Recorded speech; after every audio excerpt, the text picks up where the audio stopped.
Hello, everyone. Welcome to the Easy Does It podcast, a podcast created specifically for the amazing members of the Morris-Jenkins team. Oh, yeah. Super excited for us to be here for the very first time. I'm Meredith, here with my co-host, the one, the only, Rob Jeezy. Here we are. Here we are. I'm excited to be here. You ready? Yes. Man, I can't believe we're doing this. Me either. How long has this been in like the thought process? Like how long have we been talking about this now?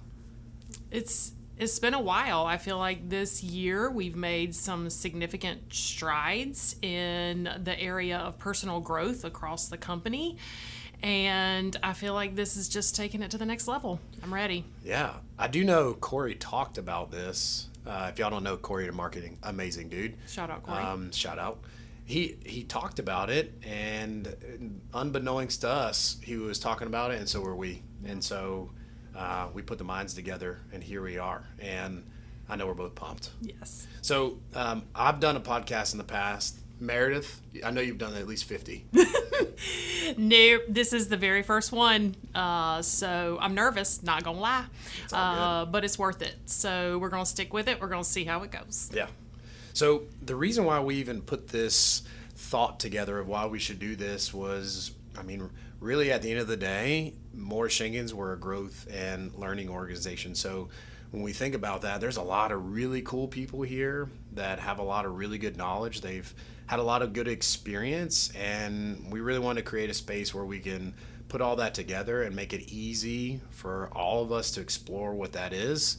And you attach it to your life, you learn from other people, and what easier way to do this than through a podcast that's easy and accessible to you guys. So I guess that's what podcasts are for. And Yeah. So here we are.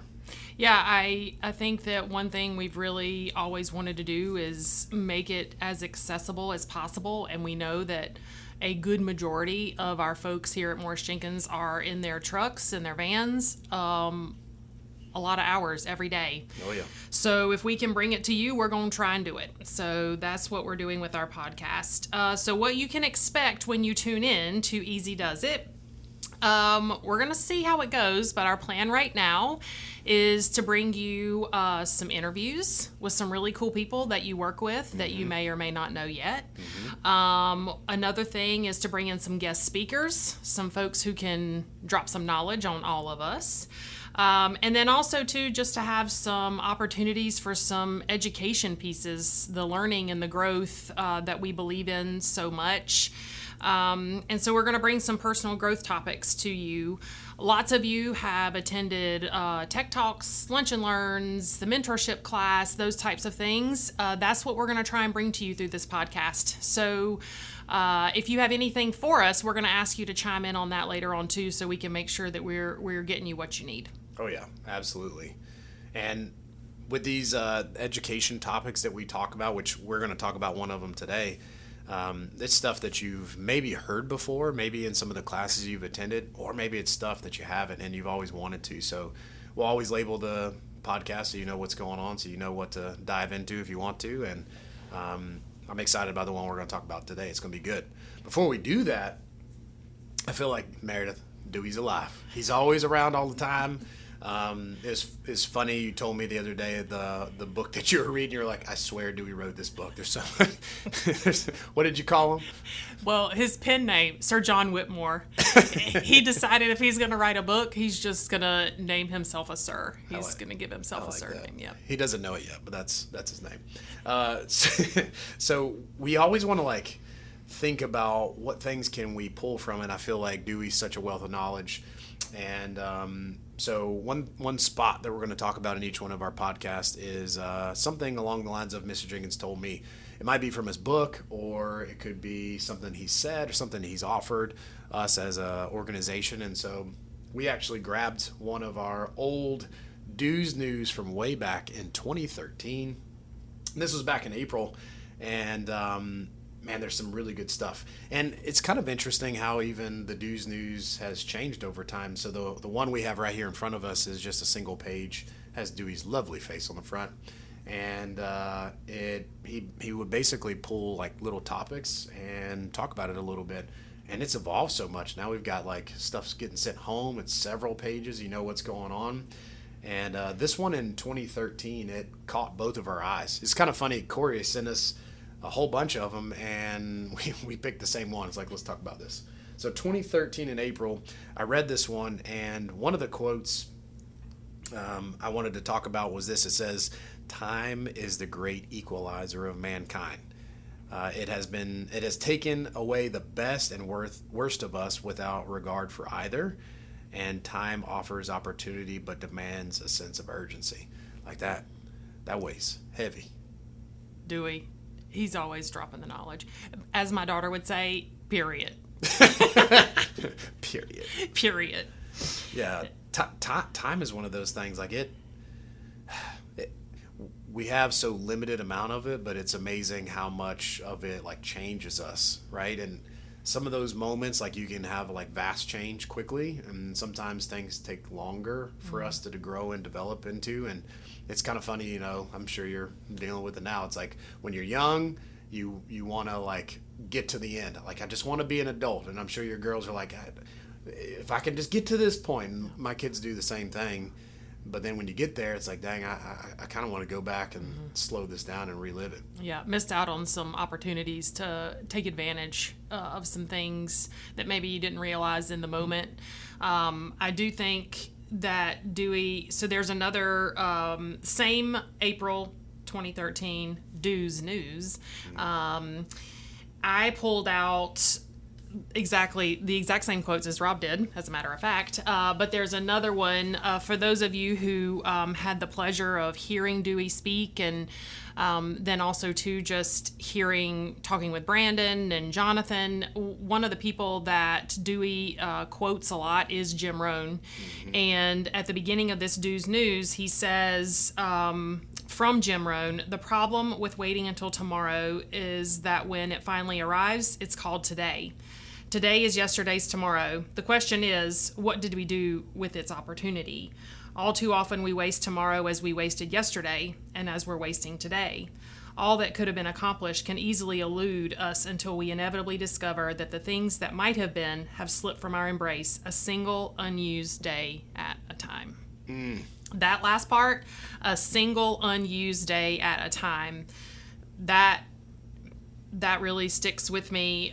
I wrote this down to talk about as we go through our next piece, but the hamster wheel of life. We talk about the hamster wheel of life all the time. You know, it's get up, come to work, go home, do your things in the house, go to softball practice, go to volleyball practice, whatever it is, cook dinner, eat dinner, go to bed, get up, do it again, do it again, do it again.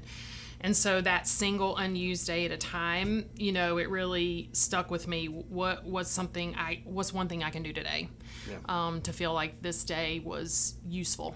Yeah. I don't know about you guys. I'm in the moment right now. My two kids, Charlie and Jack, they both just had birthdays. Jack's was on Monday. 8 and 10. It's ridiculous. So fast. But what we're dealing with right now, maybe not dealing with, words matter.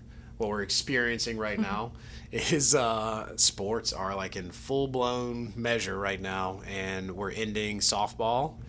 Jack has his last baseball game tonight, and then football actually starts tonight, so we're missing our first practice. But it's the hamster wheel. Like, you're going to practice, you've got games, you've got all kinds of stuff going on, and you might have a night free, and it just passes by so fast. And so when you think about your time, it's how you view it, and are you making good use of your time rather than just living through it? Like, are we living, or are we living for purpose, the purpose that we want? Sometimes you can't control everything. You want your kids to have the experiences, but at the same time, it's like you can't be so focused on, I just can't wait for this to end, because you only get it once, you know? Yep. Yeah, this is the perfect segue, I believe, into our episode topic for this very first episode of Easy Does It, which is the topic of growth, and how are we going to use those days and make them matter. So as Rob mentioned earlier, we are a learning and growth organization. Some of you have probably heard that statement before, and we figured before we go any further, we should probably talk a little bit about growth. Yeah. And what does that word mean? How do we make sense of it? And we're hoping to give you some tools on how to grow yourself through this podcast. But before we get to that place, we want to talk a little bit about this word growth, or this process, or this thought of personal growth. So I will ask you first, Rob Jeezy, what does growth mean to you? I'm so glad you asked. I absolutely love this word, and I sometimes hate this word. So growth is one of those. It can be a painful process, but when you go back and you look, and you're like, man, look how far I've come. It's such a great thing. Growth for me, some words came to mind was it's a constant process. I think learning is involved in that. You learn about yourself, about the world, about your life. A word that comes up for me is pushing. So growth isn't comfortable. And then I also thought like rebuilding, because we're always in a constant process of rebuilding ourselves and trying to make ourselves better. It's funny. I go to the gym in the morning with Mark, Eddie, Edward. We have Sam Pace, which is my favorite person in there, my favorite human in there. He has no emotion until we're squatting. Shout out to the Planet Fitness crew. I know, it's the brotherhood. So we were at the gym, and I was whispering sweet nothings into Mark's ear this morning when we were working out. He told me to shut up and go away. I saw this quote, and I heard this thing, and they said, pain is the price of progress. And when I think of growth, it's one of those things. It's a process of rebuilding. So I feel like, to me, those words come to mind, and I guess I never really feel like it's comfortable. I don't know. What do you think about that? Yeah, absolutely. I'm having some growth right here in this moment, because the magic happens outside the comfort zone, right? Yeah. I think the comfort zone keeps us in the hamster wheel, because that's comfortable. It's easy. I think that the growth piece is hard, and so that's why sometimes we don't step outside and really try and see what's possible. To no one's surprise, I looked up the definition of growth. Of course you did. So it actually was interesting, because the first one that I saw, which is probably the definition of growth that we're talking about, I understand that one, but it was actually the second one that kind of spoke to me a little bit. So the first one was the process of developing or maturing physically, mentally, or spiritually. So I can get down with that, right? That's we're growing, and we're all physically growing, mentally growing, spiritually growing. The second one, though, said the process of increasing in amount, value, or importance. And I don't think that they intended for that to be the definition to use for growth, how we're using it today. But I really liked the idea of increasing the amount, the value, the importance, increasing my importance. I don't know why that stuck out to me. I loved that both of them used the word process, because like you were saying, this doesn't ever end. It's not, we set this goal out in front of us, and then we hit it, done, kind of wipe your hands of it, and I'm all grown. So I like that it's a process. I like that it's developing, and I love that the definition talked a little bit more about value and importance. I'm curious, and I know this is going to look different for everybody, but when we think about increasing our value, how do you feel like somebody does that? Well, so going back to Jim Rohn, I feel like he might come up a lot in this podcast. Yes. So he says, make yourself more valuable to the marketplace. And professionally, I think that's a really interesting way to think about your growth. Is I always want to be continuing to make myself more valuable to the marketplace, whatever the marketplace is.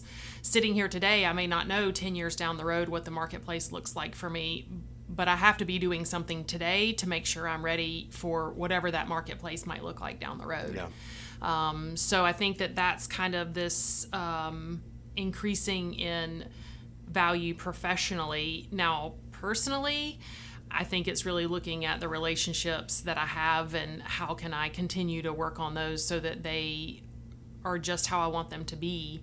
Because we all have room to grow, I think, with our loved ones. They don't always get the best versions of us. Yeah, that's the tough part. You give a lot at work, and are you giving a lot at home when you get there? Mm-hmm. That's tough. And, old Jim Rohn, he says work harder on yourself than you do your job. Mm-hmm. And that's an interesting piece on the other side of increasing value. Sometimes you think, or at least I think, it's like I've got to just increase my value here. But if I spend time on myself outside of work, if it's reading or going to make myself better at a seminar or going somewhere to push myself, that's going to increase value and increase that value in the marketplace that you work in too. Mm-hmm. If you're more responsible, you're able to manage your time better, have harder conversations. All those types of things will essentially make you better at the end. Yeah, I think I've heard you say this before, and this actually might come from Jim Rohn too. It's like the boat analogy, the sailboat. I don't know nothing about boats, but so we're all going to end up somewhere, right? The boat's going to take us from point A to point B, and I think the growth piece is you deciding where you land.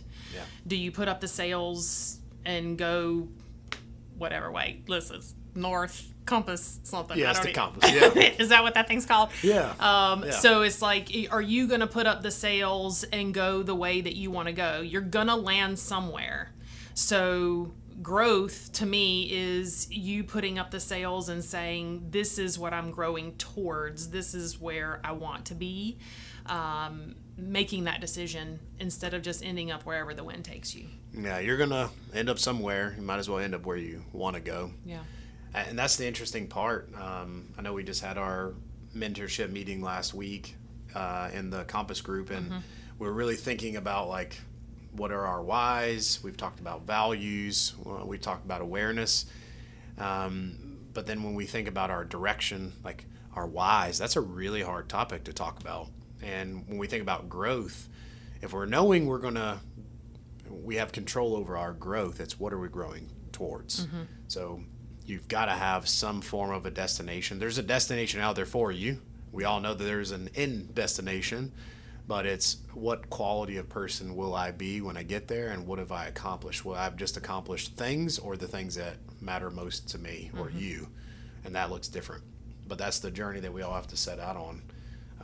But I would venture to say it's challenging to figure out what that is. Yeah. It's really hard. Yeah. I do think the growth mindset piece is important, and so when we look at growth as a whole, it's cool to say, I want to grow, and I know it's important, mm-hmm.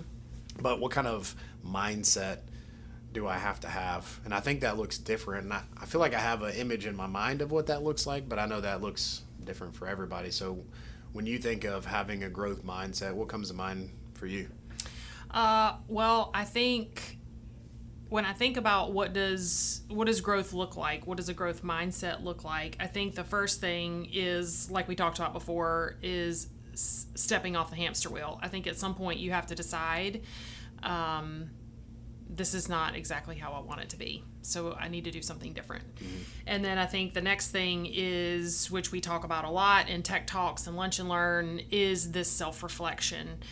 We have to have the opportunity, or give ourselves the opportunity, to do the reflection that it takes to recognize where we're going, right, where we're not going, where we need to make some changes. I think one of the things we get into the cycle of, I'll do it later, or it's someone else's responsibility, or we have to start taking ownership of, I control my happiness. I control my effectiveness. I control where my boat lands.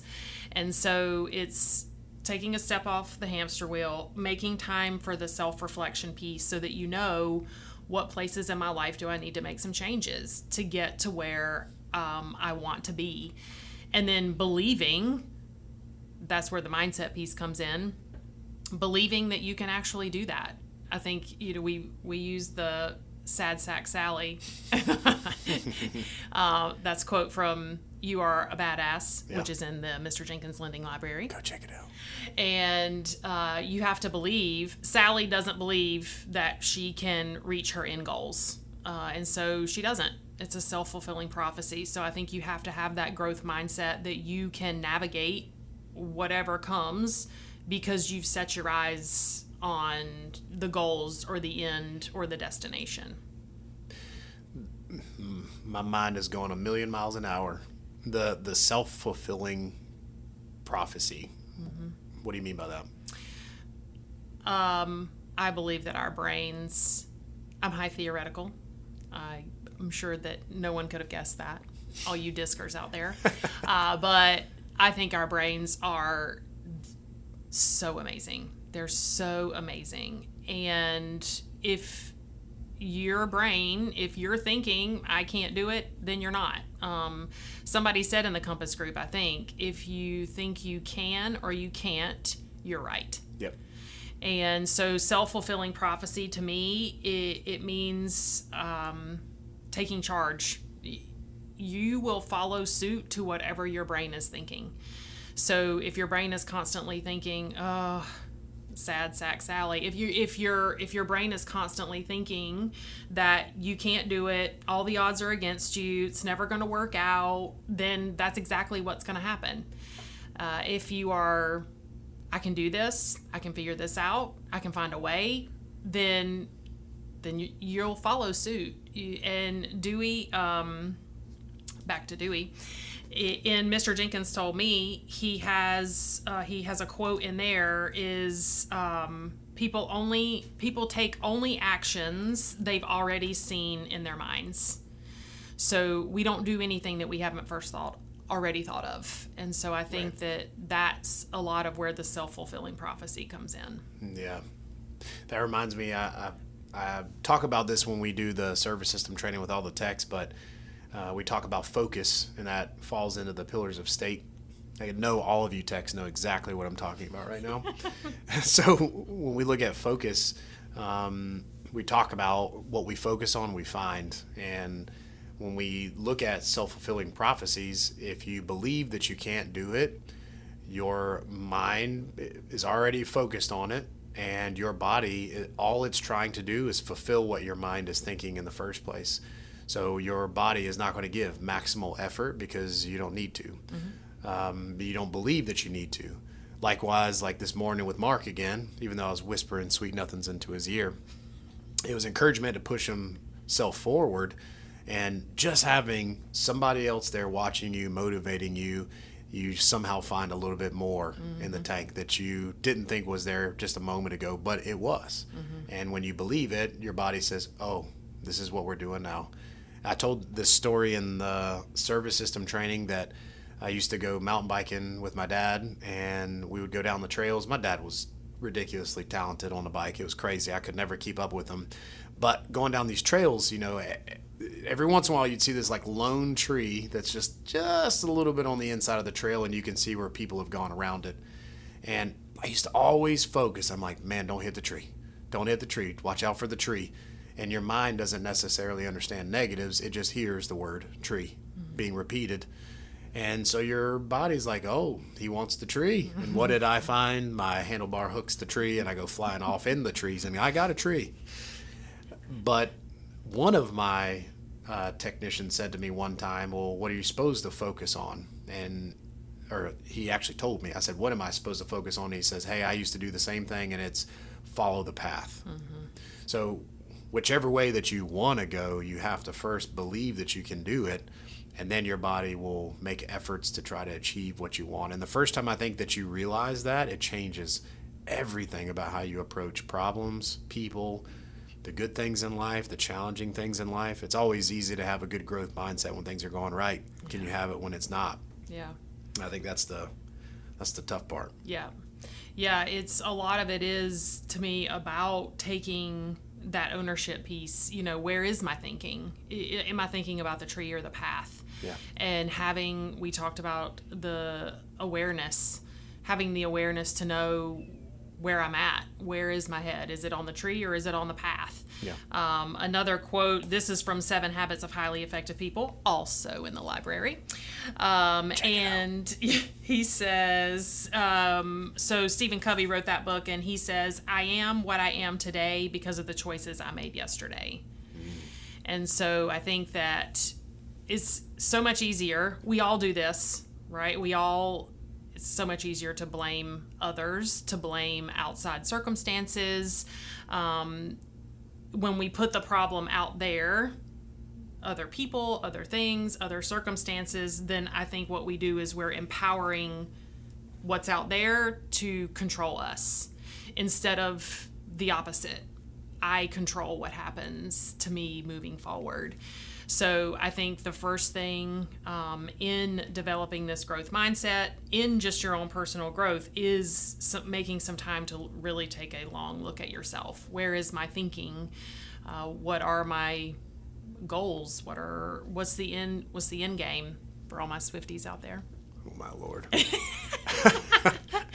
What's the end game? I won't sing. But I think it's really looking at the end game and how am my choices. What am I today? What I am today is because of the choices I made yesterday. What choices am I making today that are getting me closer to that? You said something that caught my attention, and when you're drawing awareness to what you're thinking, I mean that's a challenging thing for people, for anybody to do, including both of us. I know we've talked about it, but how does one find the awareness to be mindful of their thinking and their actions in the moment like that? I think that's really hard. I think in the moment it's really hard. To me, it's easier. I don't know if it's right to take the easy way out in this situation, but I think for me, it's the reflection piece. If a situation happens at work or at home and it really gets under my skin or it makes me feel some sort of way, I think that what you have to do is you have to take a second to step back and say, why did that make me feel that way? Why did this comment from my significant other or this comment at work, why have I not been able to stop thinking about it? Why have I turned it over in my head 1 million times? If you're the kind of person that does that, me. Why have I done that? And you have to get down to what that issue is or what that underlying cause is yourself. To me, that's the awareness piece. Is something happened, it made me feel some kind of way, some sort of way. Why? Until I get to that why of why did it affect me the way that it did, I don't know what to change. I don't know what to start working on. So I think for me, the easiest way to practice self-awareness is to practice self-reflection. What about you? That's tough. The awareness piece, I don't know that I was fully aware of my thinking and all that we just talked about. Maybe not until the past 5 years.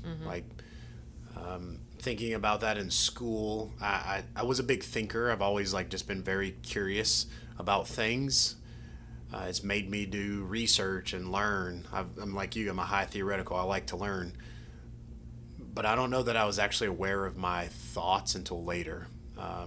I did explore my thoughts. I still do like writing poetry or writing thoughts down and exploring that. But I don't know that the awareness of what I'm thinking or saying in the moment really came up until more recent. I do think the awareness piece, once you've encountered awareness and you are able to be aware of yourself in the moment, it opens a whole new world of things are happening around me and I've never noticed them before. I was thinking as we were talking about this before we shot this episode, it's thinking of what's actually there in front of you, the awareness side that you never saw before. And once you can realize that, then you can start to have that mindset all the time. I was thinking of even a CSR if they're on the phone. The first thing you learn, I need to learn the service system. I need to learn how is this process supposed to play out with a customer in a standard call. And then the longer you're on the call, then you start to learn, 6 months later, you learn tonality. How am I supposed to say this? And how can I tweak my words to match this person? Then you learn, oh, I need to ask different questions. I can get a different response from somebody if I just ask a different question. And then later you learn the laws of influence and why things work the way that they do. And all that's been there the entire time. Mm-hmm. You just didn't see it before. Yeah. So when we think of even the growth mindset, once you understand I have control over the direction I go, I just need to have the awareness of it, and then I can control that direction. And then, like you said earlier, like when you're off track, you're able to divert yourself back towards the path or that compass heading on the boat that you were supposed to be going the whole time. Because we all get off path at some point. Yeah, absolutely. It is. It makes me think of training mastery. You know, we all experience training and education in a certain way as we're going through our schooling, and we think it's supposed to go one way, but then people come to training mastery, they get a whole new, it's like a whole, you know, it's like the doors open. Oh, yeah. Like the light shines out of the doors, and they're like, oh. And so it's that way of teaching and learning has always been there. It's just not what we've all experienced as we've gone through school. So it's just Stephen Covey would call that paradigm shifting. Oh yeah. Mm-hmm. That's real fancy. It is a fancy word. It's a $5 word. Well, the other thing too that I wanted, as you were talking, and we kind of talked about the having the ownership of it yourself. One thing so Rob and I were lucky enough to go to a class, and we had an excellent facilitator, and he talked about this idea of be, do, have. And so lots of us, myself included, we think of it this way. When I have, I'll do, and then I'll be. So when I have more time, I'll do more things with my family, and then I'll be a better parent or a better mom or whatever, however, fill in the blanks. When really it's the opposite. The way that we should be looking at it is, who must I be?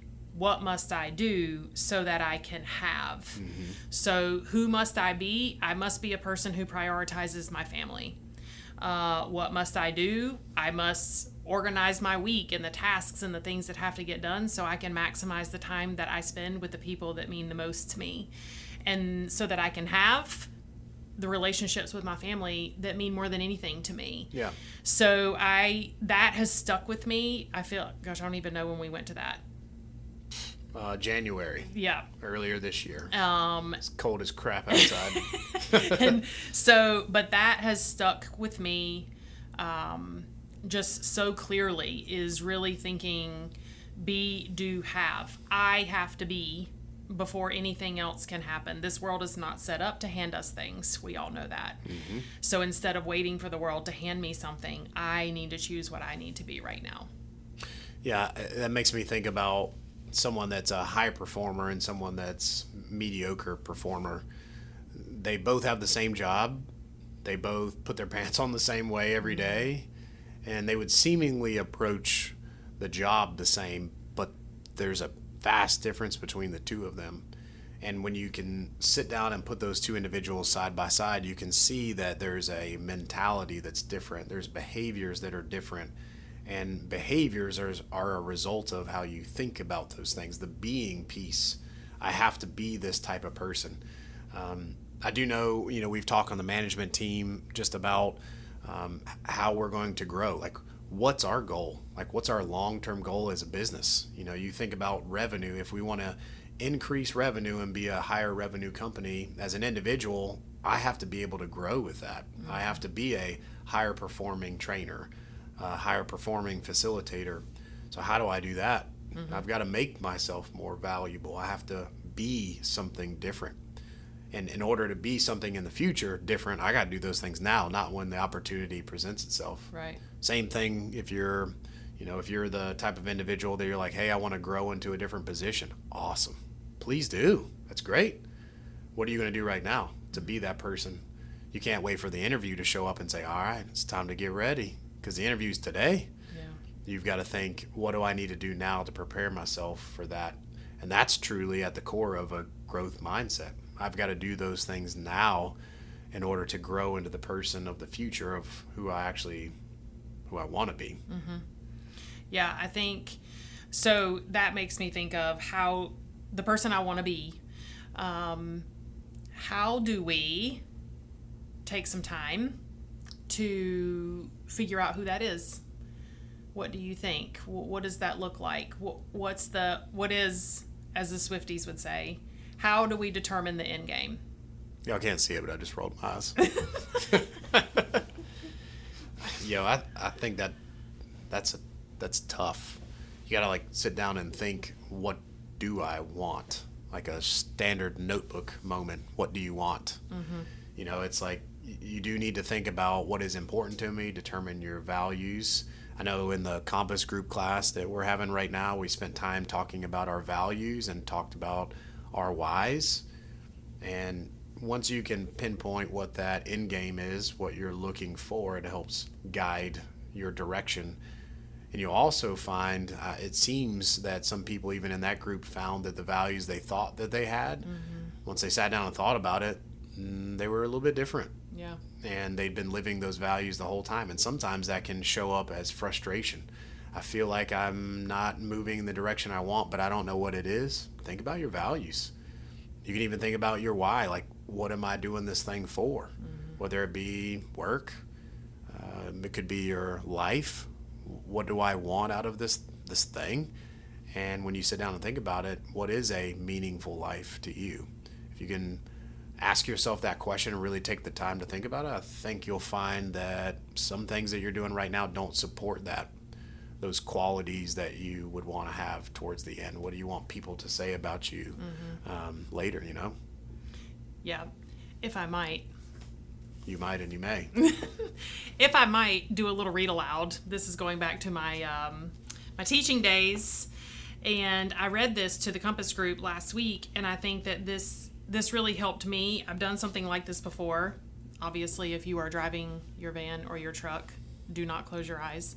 But if you have pulled over to the QT, then you can close your eyes and think about what this might look like. But I think Rob is exactly right, is taking the time to think about what would represent a life well lived to you.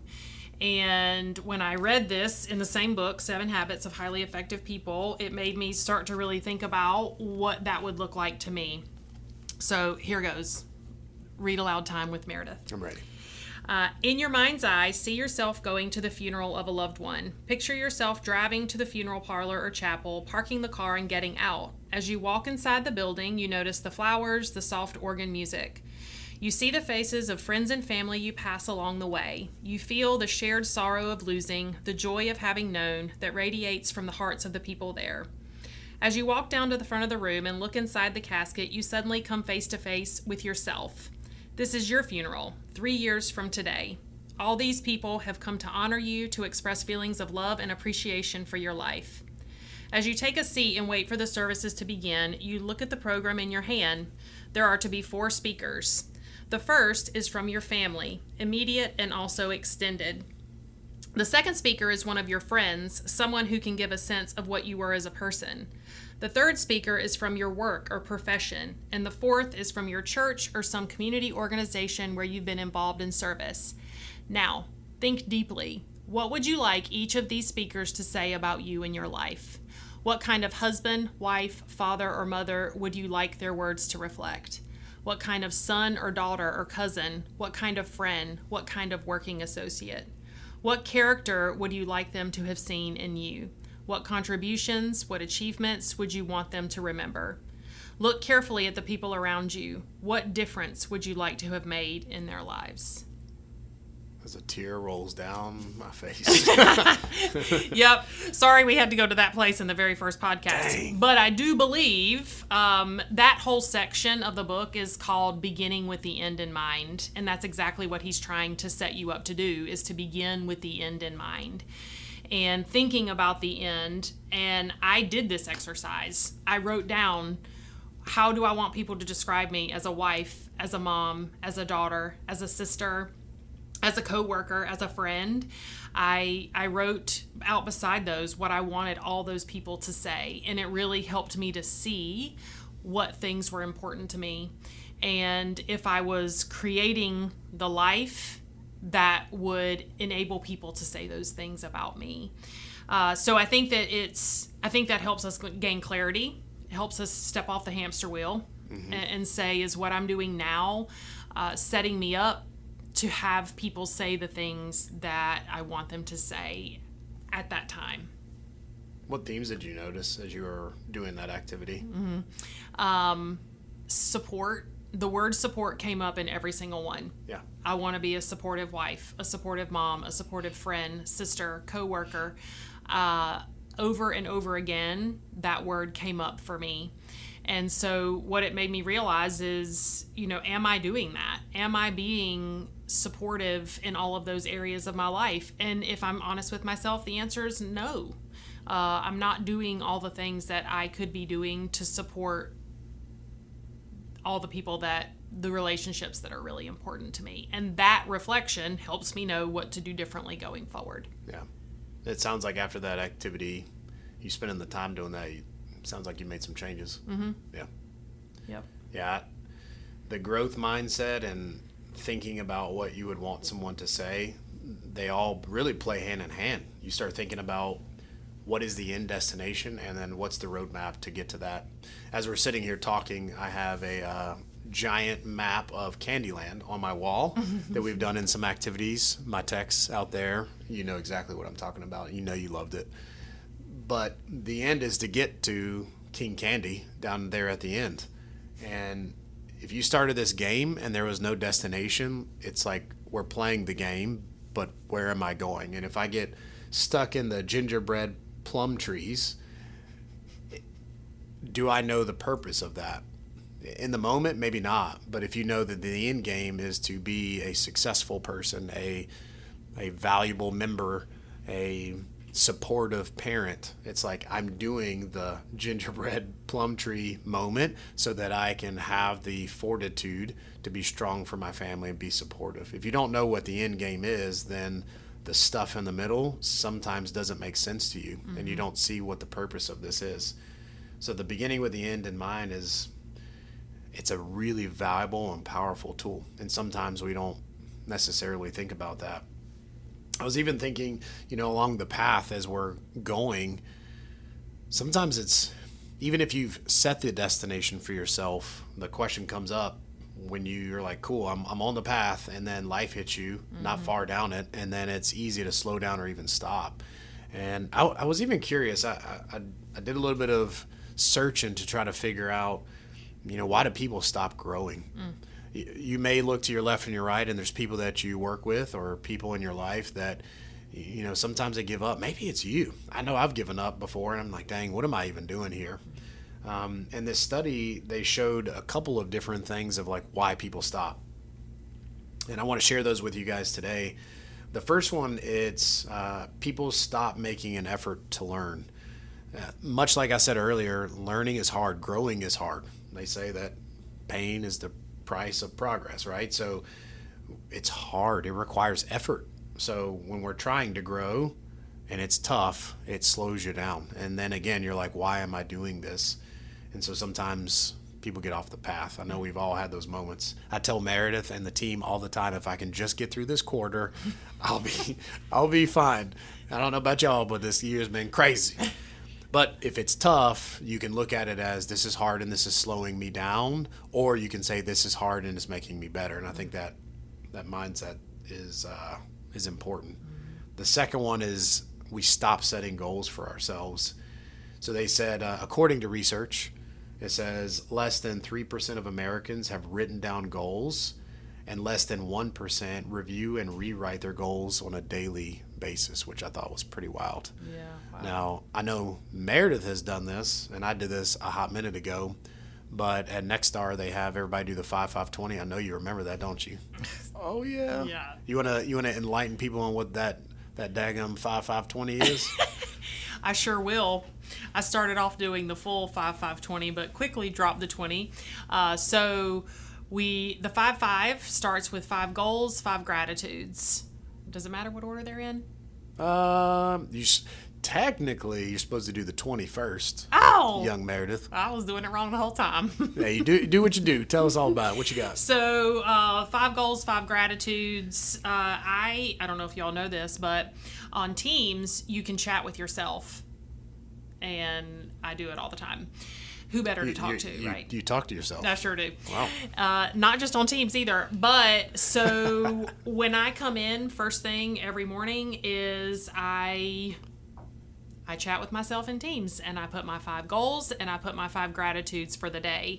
So I start with my 5 gratitudes, and it can be anything from like I had hot water in the shower this morning, because once you start paying attention to the things that you're grateful for, you'll notice you have a whole lot to be grateful for. It could be something as simple as I got to work safely as a gratitude.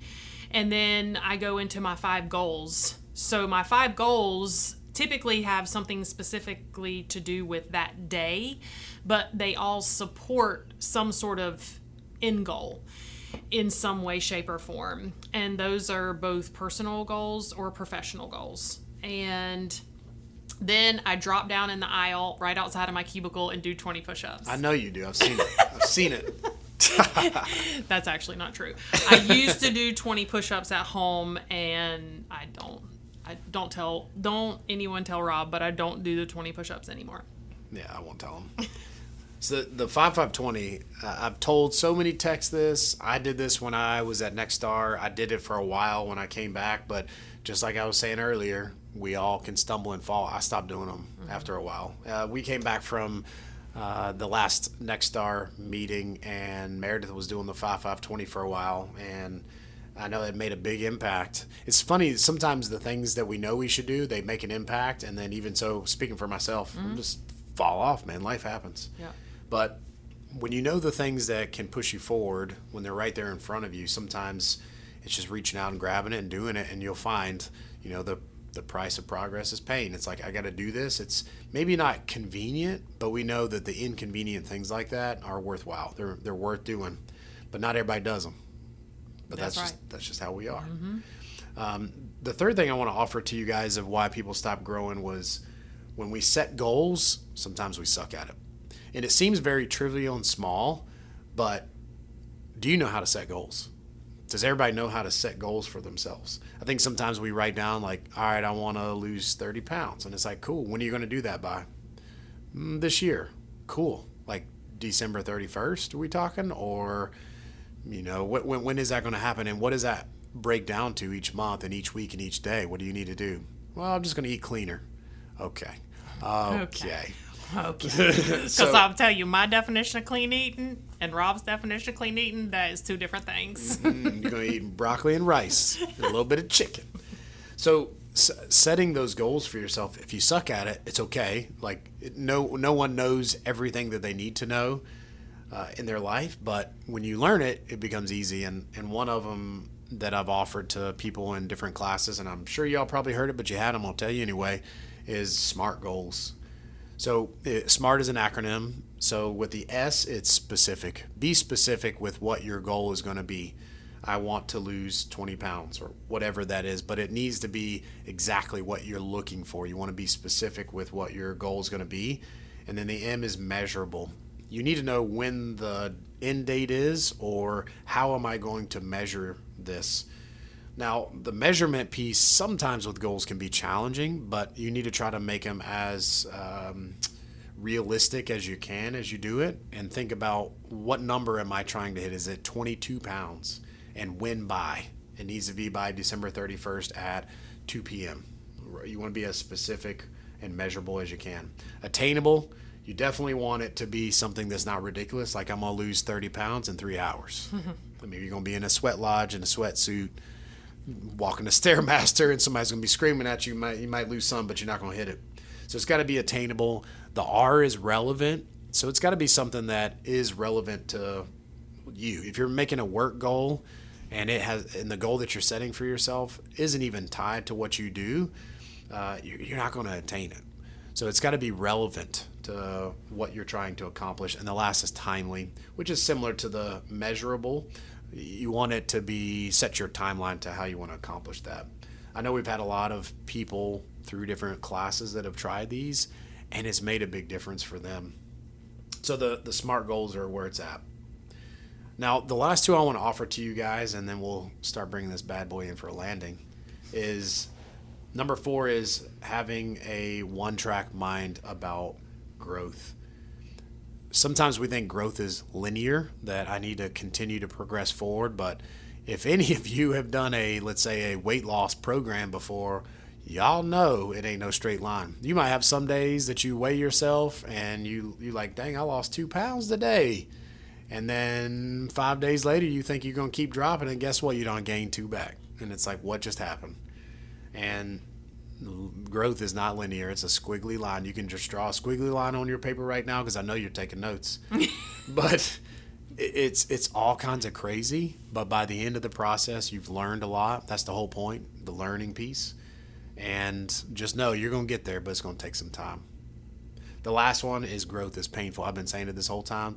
Price of progress is pain. It's going to be painful, and some things are different. Pain looks different for everybody.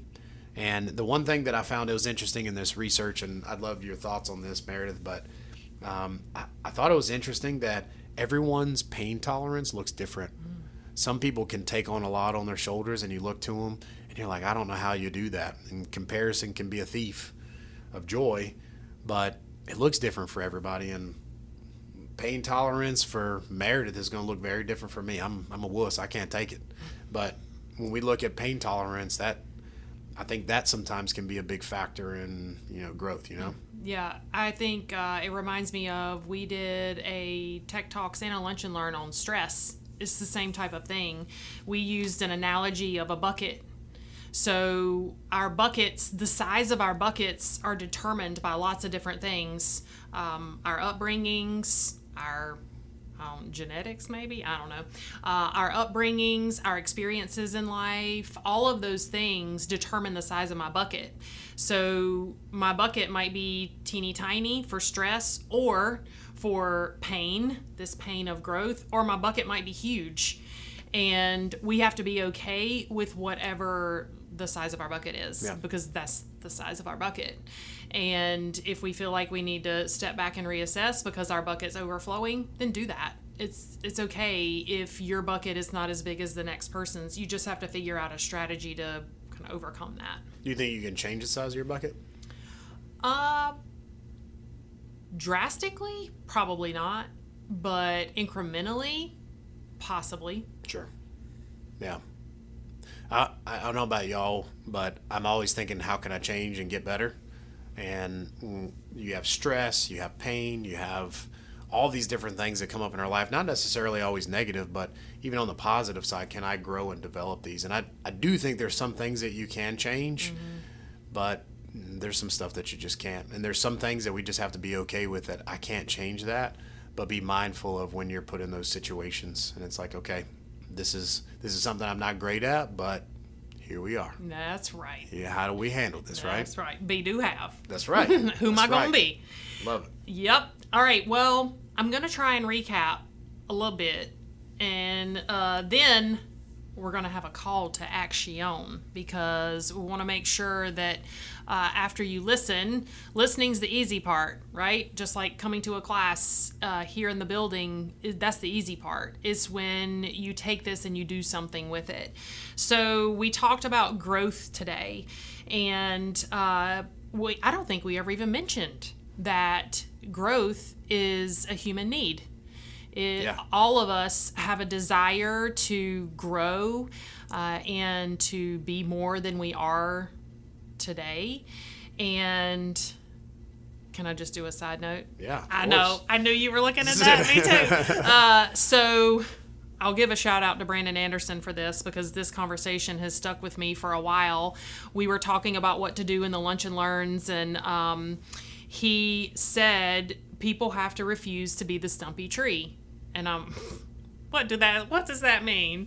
Going back to Jim Rohn, we've referenced him a couple times today. He has a quote, which I won't read the whole thing to you, but basically the gist of it is that everything outside of humans, animals, plants, all the things that are living, they all grow as tall, as fast, as quick, as strong as they can. They have to for survival. They don't have a choice. The only thing that has a choice are humans, us people. And we choose whether to grow as tall, as strong, as fast as we can, or we don't. And so if you are choosing not to dig your roots down deep and your branches up way high, then you are choosing to be the stumpy tree. So, Love that. yeah, so Brandon's little quote, refuse to be the stumpy tree, has stuck with me for a while. So how'd I get off on that tangent? Oh, growth is a human need. Yes. So growth is a human need. We all want to do it. We hope that we've given you a few strategies for doing that. First, we would like to invite you to step off the hamster wheel of life. The day in, day out, never stopping to think about, is this life I'm living meaningful to me? And what can I do today to change that if it's not? I think we would invite you to do some self-reflection. Where is it that I could make some changes? Big ones, small ones, don't even matter. As long as you're choosing to reflect on where you could do things a little bit differently in your life. Rob just talked about a couple of things. The 5-5-20. That's an easy way to jump in and start refocusing on the things that you're grateful for, setting some goals, maybe doing some push-ups. Please do. Or something easier than a push-up, potentially.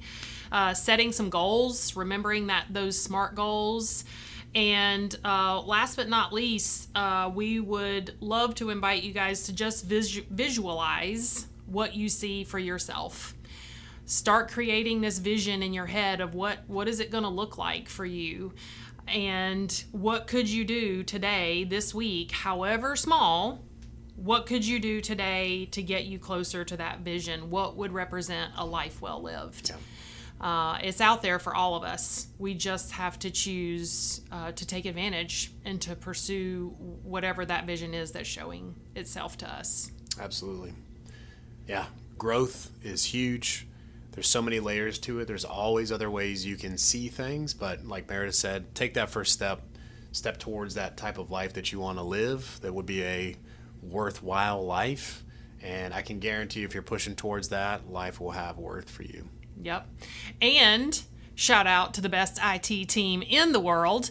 And Justin, man, he is quick on that keyboard, y'all. He has created us an email, easydoesit@morris-jenkins.com. And that is easy as in EASY, not easy. If you would, after you've had some time to work on some of these things that we've talked about in this week's podcast, shoot us an email. Let us know how it went for you. Or if you want to send us some ideas for things that we could cover in future podcasts. Or if you are an awesome member of the Morris-Jenkins team and you have a really cool story to share, we would absolutely love to have you on the podcast to share your story. Also, be on the lookout for an Easy Does It Teams channel. That'll be another place where you can get in touch with Rob and I, and we can see kind of how this journey is going for you. So we're excited to see where the podcast will go. We're excited to see where you're going to go. And we can't wait. Yeah, can't wait. It's going to be great. Yep. Well, this is us signing off. Appreciate y'all.